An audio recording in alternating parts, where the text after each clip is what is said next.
Welcome to the Creative Soul Healing Podcast. Here we talk about the connection between creativity and healing, and how we are creative and how creativity helps us heal mentally, physically, and emotionally. Join us now.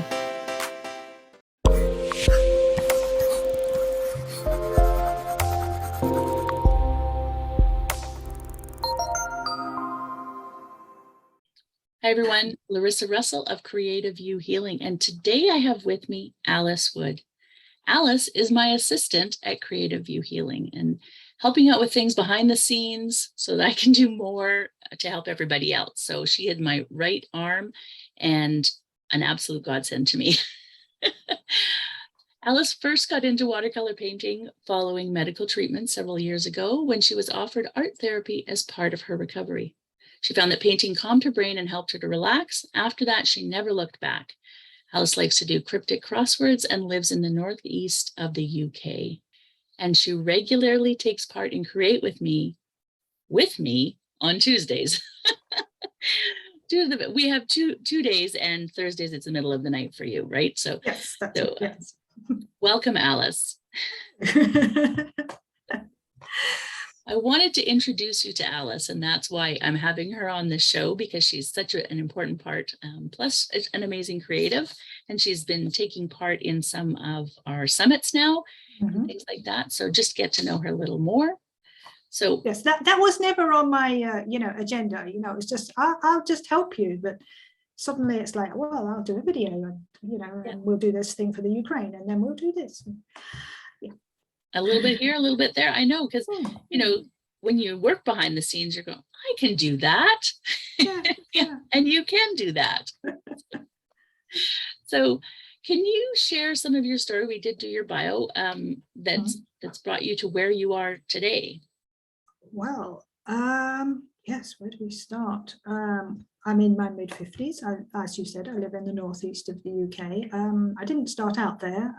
I've moved around the country quite a lot, thanks to going to university, getting a job in a different place, getting a job in another different place, and just moving about. So I've seen quite a lot of the UK. And a few years ago, I'd had the occasional symptom of something odd happening here, something, I developed a heart arrhythmia and had problems with my foot and this and that and the other, and never really joined the dots. And then one day, I discovered a lump in a place where you're definitely not meant to have them, and was eventually diagnosed with cancer.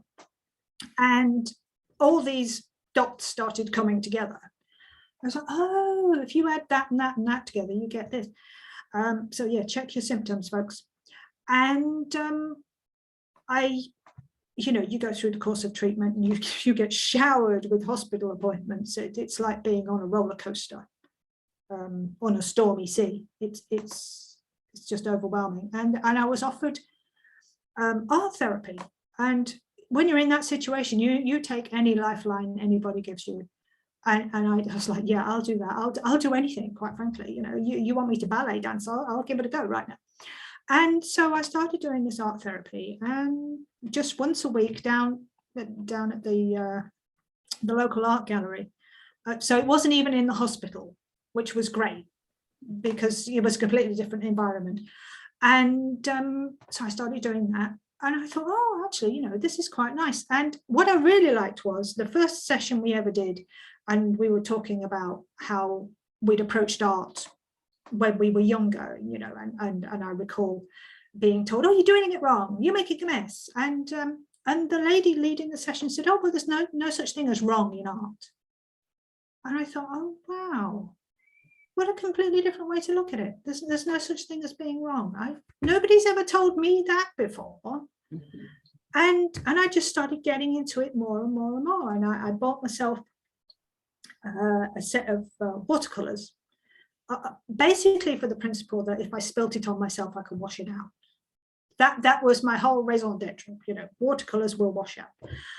And I just started doing the odd thing here and there, and I got a sketchbook, and then I got one of those adult coloring books. Now, I'll hold my hands up here, guilty.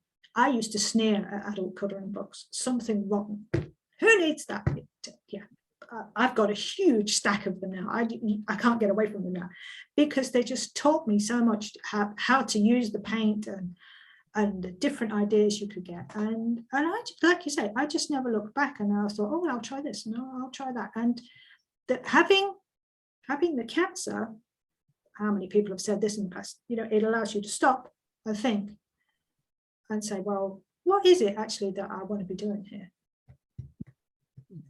You know, do I want to be in that 9 to 5 rat race thing? Well, actually, it's not 9 to 5 anymore, is it? It's more like sort of 6 till 8 these days, especially in this country. It's awful. You know, do I really want to do that, or do I want to be a bit more intentional about how I live? And so that's what I tried to do now. You know, be a bit more intentional, and helping you is a way of me being able to sort of pay a bit of that back, and then you can go and help someone else. Yeah, I love that, because it's so true. Sometimes it takes a major life event for us to stop and go, what is important? Yeah, right? yeah, sadly, yeah. And self-care, which I feel creativity is very important. And you don't often do that until you have something that says you have to do that. Yeah, yeah. Yeah, absolutely. And I find it funny about the adult coloring books, because it's so many people who I have turned on to adult coloring books have said, no, I don't need that, but, you know, and then when they actually try it, whether it be paint or coloring or whatever they're using them for, yeah, it's a totally different thing. So great absolutely. place to start. Yes. So you do a lot of watercolor. And what would you say then is your creative healing modality that you use the most for yourself? Is it watercolor or something else? Yeah, I say it's watercolor, and it's probably the simplest one, color by numbers. I just love the color by numbers books. You know, it sort of takes when I'm really stressed and my brain can't make a decision, you know, it just freezes. I'm a rabbit in the headlights. And so, you know, the little color by numbers, and number 13 and number 16, and just, you know, you need an orange here, and this is a green. And so you can just create, and you know that you're going to like what comes out. And, you know, it's a thing unto itself. There's no purpose behind it other than you're just making the picture. And I just, yeah, I find that so relaxing. Yeah. And that's when you can get into that flow, right? When absolutely. You sort of let go. And yeah. And I find like if I want to do some art, if I start by doing a little bit of that, you know, where I'm not making the decisions, makes it a bit easier to sort of say, all right, okay, I've done that for 10 minutes. Let's try and move on to something else now. And, you know, my brain is starting to get into that zone of flow, and, you know, being able to make the decisions, because it's already seen that, oh yeah, that red goes with that green, or whatever it is. Yeah. Yeah. So you don't, take some of the pressure off. I love that. Yes, exactly. Yeah. Do you think that you're trying to answer questions for your own self with your creations? And if so, what type of things? Yeah. I think certainly in the last few months, I've been trying to, I've been looking at my own identity of where I come from. I've been looking back in my family history, and because I know there's a lot of trauma in my family history, and I've been trying to sort of, I can't answer all the questions because a lot of those people are dead, but I've been trying to sort of work out what the problem is, or where the problem comes from, and try and get a handle on that and understand. You know, part of my family history is the Great Hunger, the Great Famine in Ireland in the late 1840s. And so I've been trying to understand, like, what was behind that? What were the decisions made? Why did my ancestors move? What forced them into that? And just trying to see the events that happen. Now, I can't, you know, 1850 is it's over 100 years ago. I'm never going to understand completely what their life was or why they're making these decisions. But I'm trying to get a handle on it and see what's going on. And I have managed to work out a few things, and that's really helped. So yeah, it's about looking inside me and trying to find me, because I think through most of my life, I've been trying to help other people, do things for other people, and I've been an extension of other people. And I haven't really known who I am. Oh, that is like such a profound statement. As women, that is something that we do, right? We're always looking after everybody else, and we lose ourselves in that, right? Yeah. And so who are we? Who are we individually is such an important question. And so starting to delve into that is super important. Yeah, and I just think I've been looking at my life and realizing that I'm responding to trauma that other people have felt. I've got people on both sides of my family tree, mama and dad, who way back, who have lost mothers very, very early in their lives. My grandmother lost her mother when she was 7. My great-grandmother lost her mother when she was 4 days old. Now, unfortunately, back then, you could almost call it an occupational hazard. But those people have been responding to those events. And in my grand's case, particularly, it was about being a perfectionist, about having everything clean, having everything tidy, everything's just so. And so she was doing that, and it's been passed down and passed down and passed down. And it's only now I'm sort of looking at this and going, hang on, I don't need to do this. I've been taught this by somebody who was responding to somebody else, who was responding to somebody else, and this has to stop. And it's enabled me to sort of wake up and see what's happening. Yeah, those ancestral traumas, it's amazing. And we talk about it a lot with, like, well, here in Canada, we talk about it a lot with the Indigenous people and what's happened to them. And absolutely, but we all have some form of ancestral traumas. Absolutely. Because so many things have happened, and then that, like you said, carries through. And so when we start to discover our part in that, or how it's affected us, so that we can maybe make changes as we need. Yeah, really important, really important.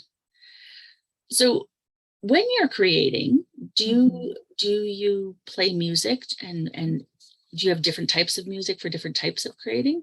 Do I play music? Yes. Sometimes it's an audiobook. Sometimes I like to hear words, but music, yeah. My dad was a musician, so I was brought up with music of almost all kinds.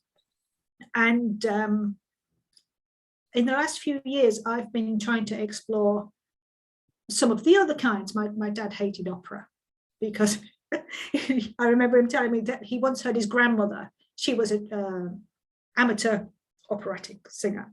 And so you can imagine this rather portly lady of, your typical cliche opera lady of 60 something, trying to sing whatever it was. And my dad he said, I put my fingers in my ears and ran out of the room. I'm sure she wasn't that bad, but I don't know, I wasn't there. So he hated opera. So over the last few years, I've been trying to sort of educate myself. What does this actually sound like? Who are these people? What's this all about? Because my previous experience of opera was Bugs Bunny. Yeah, what's opera, Doc? Yes, that's it. Yeah, go watch it, folks. It's very funny. But that's not opera. And not only that, jazz. At the moment I'm listening to a lot of Northern Soul, which is a very niche thing, but it's something that I think I used to listen to when I was quite small, and and I'm listening to it, I'm thinking, hey, this sounds familiar. I have heard this before somewhere, and I'm still trying to discover new and different types of music. And yeah, you give me any kind of rhythm over time and I'm there. I'll be, tapping my fingers or painting along. Yeah.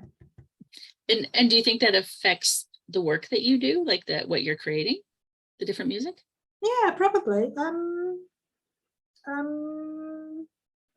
Yeah, because some of it is intentionally or unintentionally, it will be a commentary about the position the songwriter is in. You know, your quintessential example is probably Bob Dylan. You know, he's commenting on his life as he sees it, and that's got to be reflected back in what I hear from whatever the songwriter is. And a lot of as well as Northern Soul, I've been getting into a lot of a thing called two-tone, which was a movement over here in the UK and probably didn't get any further, but it commented on early 1980s life in the UK. And you know, this town is nothing but a ghost town. All the clubs are being closed down. Where two-tone came from, Coventry, there was a lot of motor industry, and it was all closing down.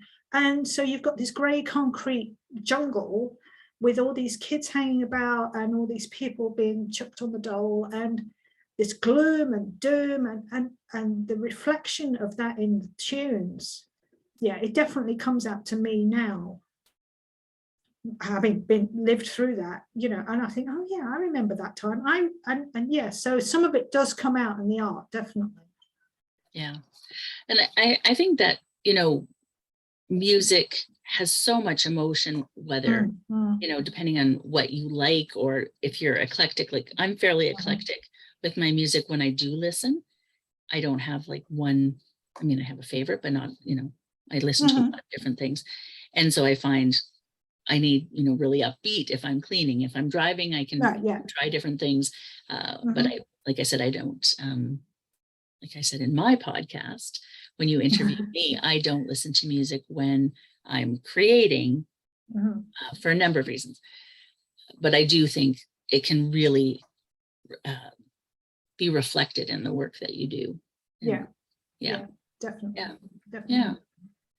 And do you have a favorite quote that you'd like to share? Oh, do you know, I spent hours combing through. I kind of collect words. I've got scrapbook after scrapbook after scrapbook with quotes and cartoons and all sorts of, and I finally decided on Ralph Waldo Emerson's "What lies behind you and what lies in front of you pales in comparison to what lies inside of you." Oh, I love that one. I don't think I've heard that one. Yeah. Oh, I do like Emerson. He's very profound. Yes, I have a number of his quotes around, actually. I've always got different quotes all over the place, but I think that's why I struggle to find a favorite. But yeah, that's a good one. Is there anything else you'd like to add that we maybe haven't discussed today? Well, I think I would say for people leaving this podcast now, go do some art, whatever it is, whatever you define as art. Go do something and follow your heart. Follow what you are called to do, and don't think about, oh, I need to make money, or oh, it's got to look right, oh, I can only use this color and this color, or so and so won't like it. Don't worry about it. Just get yourself a piece of paper and a ballpoint pen, and, you know, draw a dot to dot or something. Go and do some art. Absolutely. I wouldn't be here if that wasn't my message. Go create something. Absolutely. So I want to thank you so much for being here, and for also for helping me each and every day. I truly appreciate you. Well, you're very welcome. To our listeners, we will see you again next time. And in the meantime, I wish for you amazingly creative days. Thank you for listening. If you found our podcast of interest, we'd love for you to leave a review wherever you listen in.